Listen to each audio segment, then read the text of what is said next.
तेलंगाना देखिए न्यूज़ में अब तमाम के खैर मुकदमे में बढ़ते हैं। खबर की जानिब सिब्राबाद क्राइम्स डीसीपी नरसिम्हा ने की प्रेस कॉन्फ्रेंस बताया गया कि सिब्राबाद कमिश्नर हदूद में चोरी किए गए मोबाइल्स को लौटाया गया 570 मोबाइल्स, जिसकी मालियत तकरीबन 1 करोड़ 20 लाख रुपए बताई गई। इन्हें विक्टिम्स के हवाले किए जाने का सिलसिला जारी किया गया। इस सिलसिले में बताया गया कि CIIR पोर्टल पर IMEI नंबर के ज़रिए इन तमाम को ट्रैक किया गया और हज़ारों की तादाद में इस तरह के केसेस अभी तक सॉल्व होते आए हैं।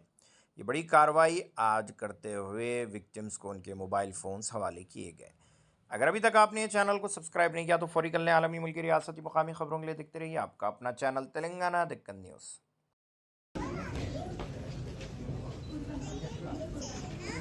पुरबन सैमसंग मोबाइल फोन రాజేందర్ సీసీ వివిధ సందర్భాలలో మొబైల్ ఫోన్స్ పోగొట్టుకున్నటువంటి బాధితులకి CIIR పోర్టల్లో నమోదైనటువంటి తర్వాత వీటికి సంబంధించి మా డీజీ గారు అదేవిధంగా మా సిపి గారు ఇచ్చినటువంటి ఆదేశాల మేరకు దీన్ని క్రైమ్స్ విభాగం అదేవిధంగా ఐటీ విభాగం సైబరాబాద్ కమిషనరేట్కి సంబంధించి ఒక ప్రతిష్టాత్మకంగా తీసుకోవడం జరిగింది. ఏంటంటే మీ అందరికీ తెలుసు, మొబైల్ ఫోన్ అనేది ఈ సమాజంలో ప్రస్తుత కాలమాన పరిస్థితులలో చాలా ఇంపార్టెంట్ వస్తువుగా మారిపోయింది. ఎంత ఇంపార్టెంట్ అంటే మనకు అది ఒక స్నేహితునిగా, ఒక పుస్తకంగా, ఒక విజ్ఞాన భాండాగారంగా, అన్ని విధాలుగా మన ఫైనాన్షియల్ యాక్టివిటీస్ చేసే సాధనంగా, మనకి ఎంటర్టైన్మెంట్ అందించేటువంటి పరికరంగా, ఎన్నో విధాలుగా మనకు మొబైల్ ఫోన్ ఇప్పుడు వినియోగిస్తున్నాం.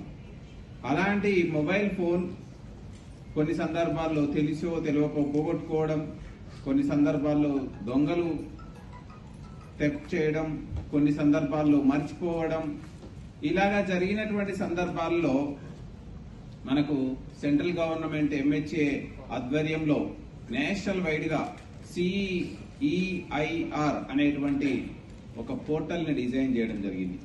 ఎక్కడ ఏ వ్యక్తి అయినా ఎప్పుడైనా ఈ ఫోన్ పోగొట్టుకుంటే దాంట్లో ఫోన్ నెంబర్, IMEI నెంబర్ ఆధారంగా మీరు వివరాలు నమోదు చేస్తే ఆ నమోదు ఆధారంగా మీ సెల్ ఫోన్ ఎక్కడ ఉందో ట్రేస్ అవుట్ చేసి దాన్ని మనం ట్రేస్ చేసుకొని మళ్ళీ దాన్ని తిరిగి పొందడానికి అవకాశం ఉండే విధంగా రూపొందించడం జరిగింది.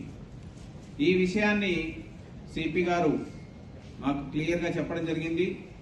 సో ఈ మొబైల్స్ ను పోగొట్టుకున్నటువంటి బాధితులు ఎవరైతే ఉంటారో, విక్టిమ్స్ ఎవరైతే ఉంటారో వాళ్ళందరికీ మనం సాధ్యమైనంత వరకు వాళ్ళకి ఈ మొబైల్ ఫోన్స్ ను తిరిగి తెప్పించి వాళ్ళ బాధని కొంచెం తగ్గించే ఏర్పాట్లు చేయాలనేటువంటి ఉద్దేశంతో ఈ టాస్క్ తీసుకోవడం జరిగింది. ఈ సంవత్సరంలో ఇది 3వసారి మొబైల్ ఫోన్స్ డిస్ట్రిబ్యూట్ చేయడం.